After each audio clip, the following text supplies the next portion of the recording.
பாருங்கள், கைவிடாது நல்லா கிளறுங்க. நல்லா கிளறிக்கினே இருக்கணும். அது நல்லா கொதிக்கணும். நல்லா கொச்சாதான். அதுக்கு ஸ்பீடில் வைக்கணுமா?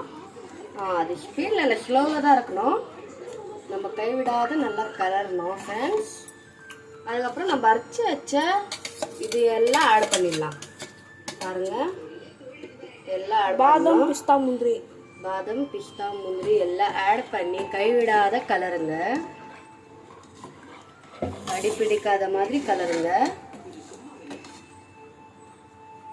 பாருங்கள் ஃப்ரெண்ட்ஸ், எப்படி செய்யிட்டு பாருங்கள்.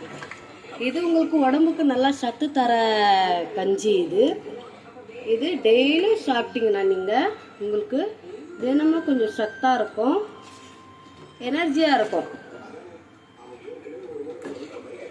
எனர்ஜிக்கு பாருங்கள்.